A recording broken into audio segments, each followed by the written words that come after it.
தமிழக நண்பர்கள் அனைவருக்கும் வணக்கம். சந்தானம் அவர்களோட நடிப்புல ஆனந்த் நாராயண் அவர்கள் இயக்கிய இங்க நான் தான் கிங்கு இந்த திரைப்படம் ரிலீஸ் ஆயிருக்கு. படத்தோட கதை என்ன அப்படின்னு பாத்தீங்கன்னா, 90s கிட்ஸா பிறந்த சந்தானம் அவர்கள் கல்யாணம் ஆகாம ரொம்ப கஷ்டப்படுறாரு. ஸோ கல்யாணம் ஆகணும் அப்படின்னா சொந்தமா ஒரு வீடு இருந்தா ஈஸியா கல்யாணம் நடக்கும் அப்படின்னு சொல்லி 25 லட்ச ரூபா கடை வாங்கி ஒரு வீட்டையும் வாங்கிறாரு. அதுக்கப்புறம் எங்கெல்லாம் பொண்ணு கேட்க போறாரோ அங்கெல்லாம் எனக்கு 25 லட்ச ரூபா கடை இருக்கு, உங்க பொண்ணை கல்யாணம் பண்ணும்போது நீங்க ஒரு 25 லட்ச ரூபா கொடுத்தீங்கன்னா கொஞ்சம் உதவும் அப்படின்னு சொல்லி டிமாண்ட் வைக்கிறாரு. அப்படி அவர் பொண்ணு தேடும்போது ஒரு மிகப்பெரிய ஒரு ஜமீன்தாரோட பொண்ணை கல்யாணம் பண்ணிக்கிறாரு.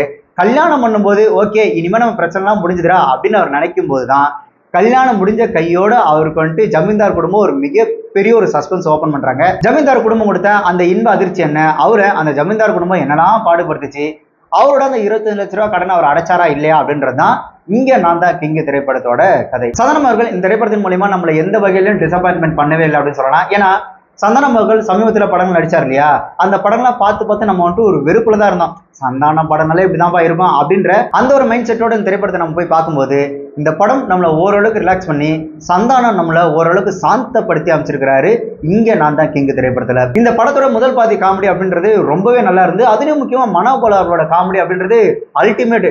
அதுலயும் ஒரு சீன்ல வந்துட்டு கமல் சார் நடிச்ச விக்ரம் படம் மாதிரி ஒரு சீன் ஒன்று பண்ணிருப்பாங்க, அதெல்லாம் வேற லெவல்ல இருந்து ஸ்கிரீன்ல பார்க்கும்போது. அதுலயும் முக்கியமா சந்தானம் அவர்கள் வந்துட்டு இந்த மோதிரம் போடுறான் அப்படின்னு சொல்லுவாங்க, அதுக்கு அவர் ஒரு கவுண்டர் ஒன்று கொடுப்பாரு. அந்த கவுண்டர் சீக்வன்ஸ் ரொம்பவே நல்லா இருந்து, அதே மாதிரி படத்துல அந்த கல்யாணம் நடக்கிற சீக்வன்ஸா இருக்கட்டும், அதுக்கப்புறம் ஒரு டிஃபன் பாக்ஸ் ஆபீஸ்ல டிஃபன் பாக்ஸ் ஓபன் பண்ணாரு அந்த சீக்வன்ஸ், அதுக்கப்புறம் லிப்ட்ல ஒரு காமெடி நடக்கும் அந்த சீக்வன்ஸ், அதெல்லாம் விட ஒரு சேசிங் சீன் ஒன்று இருக்கும், அந்த சேசிங் சீன்ல வர அந்த காமெடின்றது அல்டிமேட்டா இருந்தது. அதே மாதிரி சந்தானம் அவர்களுக்கும் சேஷ் அவர்களுக்கும் வரக்கூடிய அந்த சின்ன சின்ன காமெடி கான்வர்சேஷன் ரொம்பவே நல்லா இருந்து, அதே மாதிரி படத்துல பல இடங்கள்ல சின்ன சின்ன காமெடி வந்துட்டு காமெடியில பயங்கரமா ஒர்க் அவுட் ஆயிருந்து. பட் காமெடி நல்லா போயிட்டே இருக்கும்போது ஸ்பீட் பிரேக்கர் மாதிரி அந்த ஒரு ஹாஸ்பிட்டல் ஒரு கிட்னாப் சீனு, அதே மாதிரி கிளைமேக்ஸ் வந்து தீவிரவாதிகள்லாம் காமிப்பாங்க, அந்த சீன்லாம் பாத்தீங்கன்னா நல்லா போயிட்டு இருக்க படத்தை கொஞ்சம் ஸ்லோ பண்ண மாதிரி தான் இருந்து.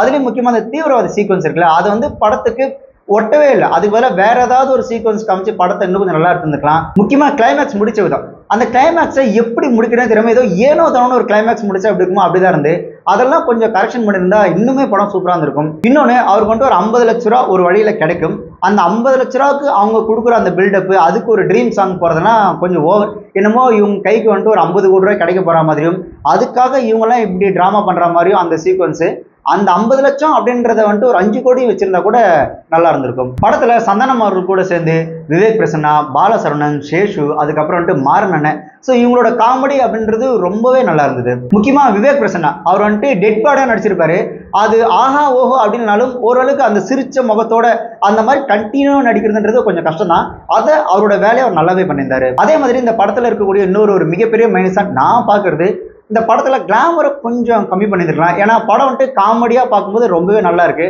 ஸோ ஃபேமிலி ஆடியன்ஸ் குழந்தைங்களாம் நிறைய பேர் வருவாங்க அப்படின்னும் போது இந்த படத்துல வரக்கூடிய இந்த கிளாமர் அப்படின்றது ஒரு மாதிரி ஆக்வர்டா இருக்கு.